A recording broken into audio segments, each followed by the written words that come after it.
hospital evangélico, todo paciente que está em isolamento de contato, todos os lixos do quarto dele é leitoso. Então, automaticamente, todo o lixo dele, seja urina, seja o que for, fraldas, essas coisas, se tiver fezes, tudo, ele vai para esse lixo leitoso. Então, ele vai ser separado, ele vai ficar diferenciado, certo? Que mais as CCIras? Acho que as CCIras, vocês podem estar dando uma revisada só. Vamos lá para o centro cirúrgico. Centro cirúrgico. Quando eu penso no centro cirúrgico eu tenho que pensar nele desde a estruturação dele. A estrutura do centro cirúrgico, igual a estrutura da UTI, ela é uma estrutura que ela tem que ser bem planejada.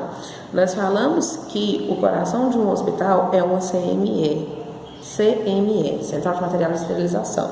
Essa CME, ela fica dentro do centro cirúrgico ou acoplada ao centro cirúrgico.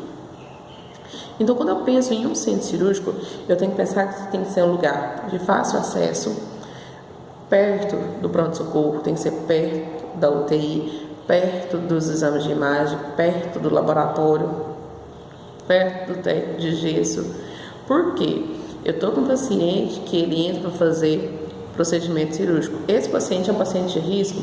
Gente, qualquer tipo de cirurgia, por menor que seja o procedimento, o paciente ele vai adentrar para dentro do centro cirúrgico, ele tem risco eminente de morte. Por quê? Para começar a fazer o procedimento, esse paciente precisa de anestesia. Aí eu pergunto para você, será que esse paciente ele está apto e o corpo dele vai comportar aquela medicação para fazer anestesia? Porque a anestesia, tem a RAC, tem a peridural, tem a local, tem a geral, entre outras. Aí o que acontece? Quando eu vou fazer essa anestesia nesse paciente, eu vou usar a medicação. De forma geral, as medicações são sempre, os bolos são os mesmos. Mas eu tenho que ver se esse paciente está apto a comportar a utilização desta medicação. Então, quando eu penso em centro cirúrgico, eu tenho que pensar que o meu paciente que vai adentrar, seja fazer qualquer tipo de procedimento, desde o pequeno ao grande procedimento, ele tem o mesmo risco. Então, eu tenho que ter um olhar crítico e um olhar diferenciado. Então, só de pensar para ir para dentro do centro cirúrgico. O meu paciente tem que fazer os exames pré-cirúrgicos, ou o que nós chamamos de risco cirúrgico. O risco cirúrgico ele vai ser determinado de acordo com o procedimento que esse paciente vai fazer. Então, vamos supor, exames básicos que ele precisa, exame de laboratório, exame de urina para saber se ele tem nenhum tipo de infecção urinária, certo? Raio-X, eletrocardiograma. Esse eletro tem que ser laudado, falando se o paciente tem alguma patologia ou não. Raio-X tem que ser do tórax, para saber se esse paciente tem algum edema cardíaco ou não. Por quê? Quando ele chega, que nós estamos trabalhando já devido ao processo ONU, trabalhamos com a cirurgia segura, que eu tenho certeza que a Poliana fala para vocês da importância da cirurgia segura. Na cirurgia segura, o meu paciente ele é avaliado primeiro pelo anestesista.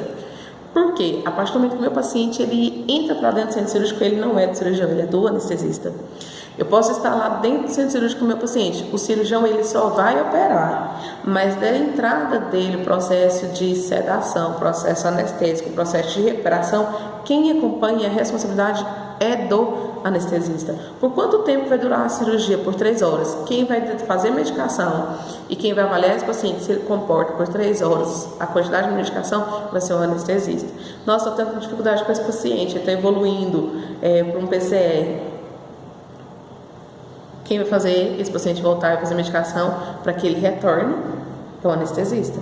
Então, o paciente não ter trauma pós-cirúrgico, para que isso não aconteça. O que é o trauma pós-cirúrgico? É o paciente ficar lembrando de tudo que aconteceu durante o procedimento cirúrgico. O paciente ouviu tudo, ele sabe tudo. Isso não deve acontecer. Isso é uma culpa do anestesista. Medicação errada para o anestesista ou pouca medicação. O paciente sentiu dor todo momento da incisão. O problema é do anestesista. O cirurgião ele está lá só para operar, certo? Então, o paciente que falou, vou fazer procedimento cirúrgico, ele precisa do risco cirúrgico para ser avaliado pelo anestesista. Nós temos paciente que chega na porta do centro cirúrgico no dia de operar, ele esqueceu um raio-x, a anestesista fala assim, vou marcar sua cirurgia. Por quê? Eu preciso do seu raio-x. Nossa, você está com infecção de urina, você não vai operar. Por quê? Porque você precisa usar uma sonda durante o procedimento. Não tem como. O paciente chegou de alteração da PA. O paciente ficou hipertenso, o anestesista vai lá, faz medicação, passa o paciente na frente, avalia, você não tem condições. Nossa, mas eu estou com risco cirúrgico na mão. Não, você está com seus exames laboratoriais na mão. Agora, o risco, todo mundo tem. Agora, dá condição de falar assim, não, como que vai dar certo e eu estou aqui, vou me responsabilizar por você, isso é diferente, certo? Então, isso é bem interessante vocês saberem, porque eu tenho essa avaliação e essa consulta pré-cirúrgica com o anestesista aqui no Hospital Evangélico do Processo ONU. Outras unidades nós não estamos tendo isso, não acontece do lado de fora. Espera o paciente adentrar o centro cirúrgico, às vezes ele está na mesa do centro cirúrgico e quando o anestesista vai escolher o tipo de sedação ou medicação que vai utilizar naquele paciente, que ele for ler o prontuário desse paciente e fala assim, não tem condições, ele não vai suportar. Então ele vai e retira o paciente, cancela a cirurgia e ele não faz a cirurgia, porque a responsabilidade é total dele, certo? O cirurgião ele realmente só vai lá fazer o procedimento operatório. E por que o paciente, por que então que fala-se, professora, da questão da localização do centro cirúrgico? Vamos supor que eu tenho um centro cirúrgico que ele é no final do hospital. Ele é na entrada, o paciente chegou no pronto-socorro. Eu tenho paciente que chega no pronto-socorro que nem esfaqueado, que é acidente por arma branca ou por arma de fogo. Esse paciente, ele mal é avaliado pelo médico do pronto-socorro, faz assim, cirurgia. Então, quando eu falo assim, que nem um hospital de urgência mesmo, chega lá, acidente por arma branca, às vezes é objeto transfixado, não tem como esse cara esperar. Ele já tem que ser cirúrgico. Só que quanto menor a distância, mais ágil vai ser o meu procedimento e mais possibilidades de melhora e de acessibilidade esse paciente vai ter. Aí, esse paciente que chegou, professor, o anestesista não avaliou ele antes, mas avaliei ele na hora e risco-benefício. Aí nós vamos pelo risco-benefício. Vai ter como esperar? Não, porque é um cuidado emergencial ou urgencial. Então, eu tenho que prestar atendimento naquele exato momento que o paciente chega. Deve-se pela necessidade também de estar perto. Tem muito paciente que às vezes ele está dentro do centro cirúrgico e ele evolui para uma parada. Fazemos a reanimação dos pacientes, estabilizamos esse paciente, mas depois esse paciente necessita ir para dentro da UTI, chega na UTI e não tem vaga. Mas eu tenho um pronto-socorro, o pronto-socorro tem box, vou tirar do centro cirúrgico e vou colocar no pronto-socorro até que a UTI organize e arrume um leito para esse paciente, para ele ser transferido do pronto-socorro para dentro da UTI. Então, assim, ele tem que ser um lugar estratégico, de fácil acesso, que tem que estar próximo de vários recursos. Certo? E é ideal que tivesse até um elevador dentro, porque você já imaginou que nem ali na Evangélica mesmo, hoje está no céu, porque nós temos um elevador que ele faz desde o térreo até o último, né? Andar no hospital. Mas antigamente os nossos pacientes, ele acabava de fazer o procedimento cirúrgico, os que vão para o CMH, acontece sempre que lá no CMH não tem elevador, eu acabo de fazer o procedimento cirúrgico. Aí vamos supor, o paciente foi lá e fez vamos colocar uma cirurgia mais complicada, uma cirurgia abdominal, mexe no intestino, uma laparotomia. O paciente vai fazer uma laparotomia. É feita uma incisão desde o final do processo tifoide até o início da região suprapúbica. E aí o que acontece?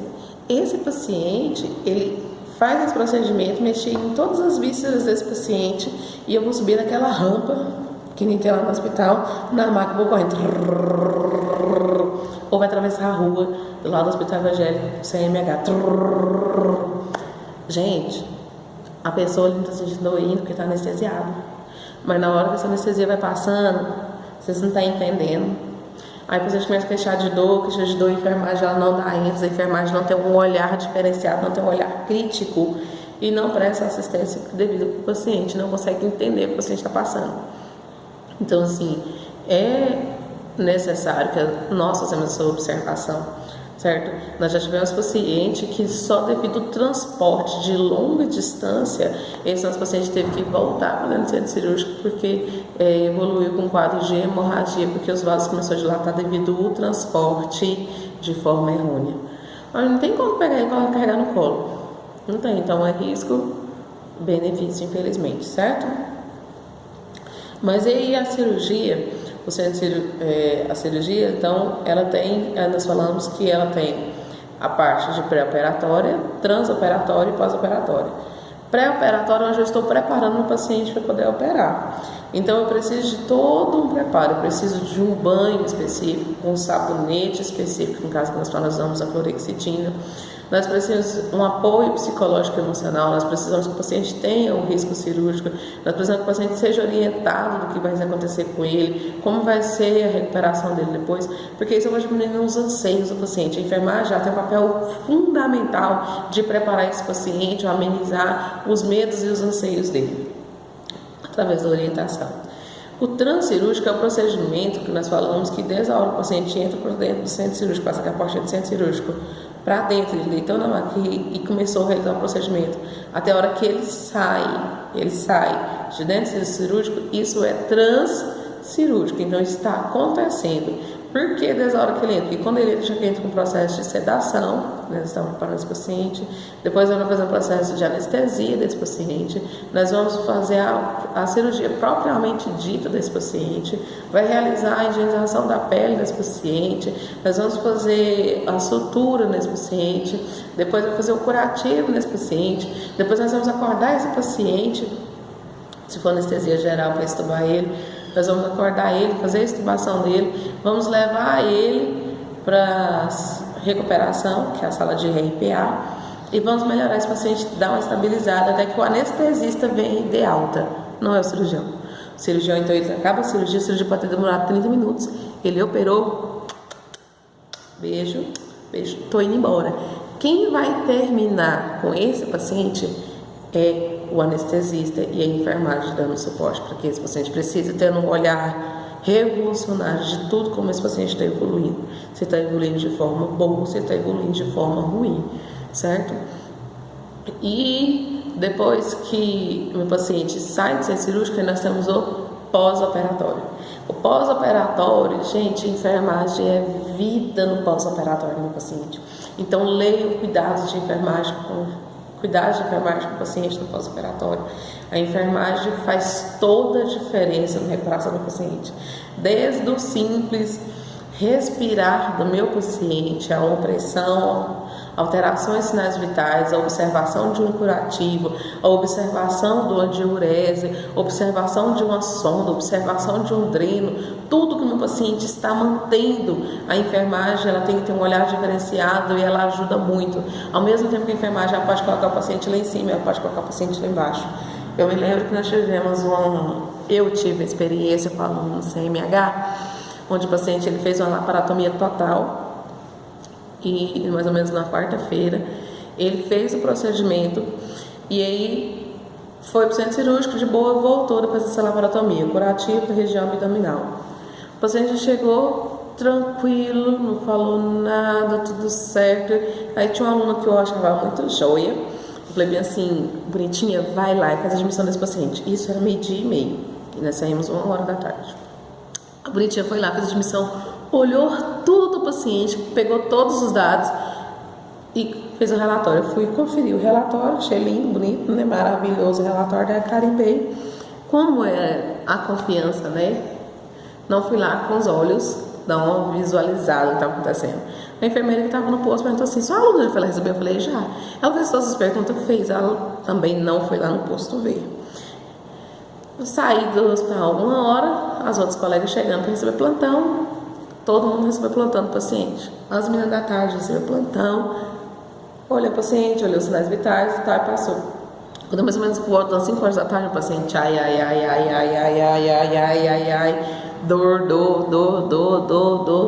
dor. E aí todo mundo fazendo medicação e não melhorava, as meninas, como já estava no final da tarde, passou para o povo da noite, nossa, mas o que está acontecendo com esse paciente? Está com dor. Falou que a enfermeira, fizeram medicação mais forte, fizeram morfina, fizeram aquilo outro. E o homem não dormia. Por madrugada, a enfermeira que estava responsável ligou para o médico, cirurgião, e falou, olha, não tem condição. Ele está sentindo dor desde tantas horas da tarde, como ele está nas 24 horas pós-cirúrgico, ele é um paciente de risco ainda. Aí o médico falou, então nós vamos reabortar a cirurgia, ou seja, vou levar ele para o centro cirúrgico para abrir de novo. Cheguei mais cedo, aí Deus sabe quando Deus fala assim, vai lá, eu peguei e fui lá no posto, antes das meninas chegarem. Quando as meninas, aí eu fui lá no postinho, eram umas 6h40 mais ou menos da manhã, Eu fui.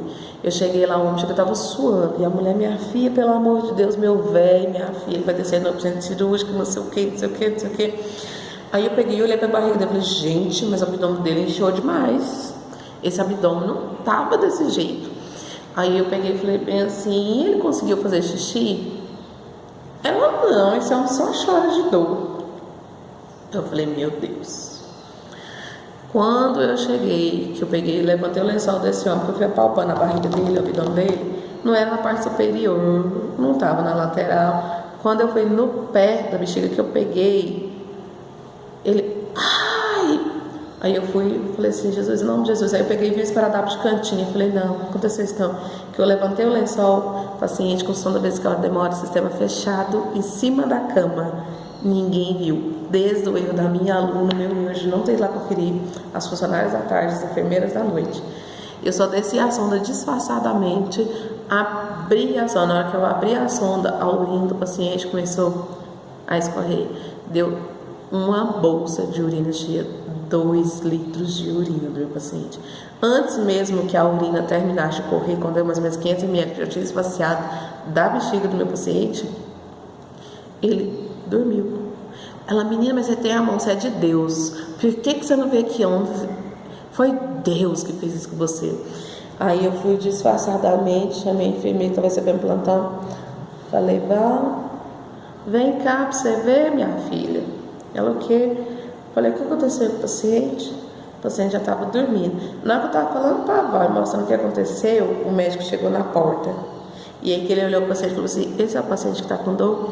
E acabou com a enfermagem. Acabou. Chamou a gerente de enfermagem e foi aquele auê, porque a mulher ficou muito nervosa, o povo que estava no quarto ficou indignado. E eles estavam com razão? Eles estavam com razão. A enfermagem errou no cuidado no pós-operatório. Desde o meu erro, porque eu falo que foi o meu erro, com a minha coleguinha. E aí nós passamos para frente, foi aquela bola de confiança, mas ninguém teve curiosidade de ir lá palpar, ver, perguntar, assistir esse paciente de parto. Então nós íamos reabortar um paciente para refazer um procedimento, anestesia um paciente que não precisava. O risco que esse paciente estava correndo nas nossas mãos, não era na mão dos outros não, era nas nossas mãos, na mão da enfermagem. Então isso é o que nós temos que observar, nós temos que ter um olhar diferenciado, de realmente levantar e revirar os nossos pacientes. Porque isso faz um atendimento diferencial. Isso faz a diferença quando eu tenho um paciente que é pós-cateterismo, pós-angioplastia, que eu faço uma orientação correta, uma orientação segura, eu vou ter certeza que esse paciente ele não vai dar uma hemorragia na casa dele, que ele não vai ter uma queimadura de 3º grau, que ele não vai arrancar bolhas, que ele não vai estourar bolha por causa do esparadrapo, porque a enfermagem orientou. Então, pós-operatório, a enfermagem ela tem que ter uma visão revolucionária. O pré-operatório ela tem que ter uma visão de conforto, de ser humano, que poderia ser ali as angústias, os medos e anseios. O transoperatório ela tem um trabalho de cuidar, porque no transoperatório, se vocês forem olhar o papel do circulante, que eu não sei se a Poliana trabalhou com vocês, mas o papel do circulante, né, do centro cirúrgico, gente, ele só não opera, mas ele faz tudo. Para uma cirurgia rodar, eu preciso ter um técnico de enfermagem bom. Se eu não tiver um técnico de enfermagem bom, a cirurgia não roda, porque o circulante é aquele famoso pau-mandato, é o que faz tudo, desde colocar o paciente deitado, a ensaboar aquele paciente, a limpar a região que vai ser operada, a prestar atenção nos sinais vitais, a fazer o relatório, a disponibilizar material para os médicos, para o cirurgião, para o anestesista, ele é tudo. Então, se você prestar atenção, qual que é o papel de vocês? A enfermagem, ela é as pernas, ela é os braços, ela é o coração, certo? No pré, no trans e no pós-operatório. E aí, o centro cirúrgico, a estrutura dele, física em si, a primeira coisa que a gente observa é a localização. Depois, como tem que ser o centro cirúrgico? Da mesma forma que a UTI ela tem normas a ser seguido, um padrão a ser seguido, o centro cirúrgico também tem, e eu tenho que saber, você tem que saber. Então você tem que saber que as portas de vai e vem, que as portas são de correr, que não tem maçaneta, porque eu não uso pegar em maçaneta de porta de centro cirúrgico. Eu uso, ponho, o médico vai lá, faz a escovação dele, né, da germação das mãos, vai entrar dentro do centro cirúrgico. Ele vai, compõe, ele não vai ficar pegando em maçaneta, porque ele já escovou a mão dele para começar um procedimento cirúrgico. Os cantos são todos abaulados para não dar juntas de sujidade. as cores são muito claras, tem que ser tudo muito iluminado, uma ventilação adequada, a temperatura também é muito baixa para não ter proliferação e crescimento de micro-organismo. Não tem chão com rejunto, é tudo sem rejunto, porque eu não posso ter aderência de gotículas de sangue, que ali vai formar uma cápsulazinha para ter um crescimento e uma colonização bacteriana. Eu tenho que ter um lavabo espaçoso de forma que ele é por forma de sensor, então eu passo só a mão na frente da torneira e a água já vai sair para poder estar fazendo essa escovação. Então, assim, a estrutura em si eu tenho que ter uma noção do que eu vou achar lá dentro. Eu tenho que ter uma sala para o pessoal da enfermagem, eu tenho que ter um refeitório, eu tenho que ter um lugar para guardar o material, eu tenho que ter um local para ter a recuperação desse paciente, eu tenho que ter um local para os médicos se prepararem, tem que ter um local para os médicos trocar roupa separada do pessoal da enfermagem. Eu tenho uma rouparia, eu tenho um local que guarda equipamentos. Então, assim, eu tenho que ter uma noção do que eu vou achar lá dentro, certo? Então, vocês observem essas coisas. E o centro cirúrgico em si é um ambiente muito estressante. No entanto, quem trabalha no centro cirúrgico aposenta com um tempo menor de serviço. É uma área que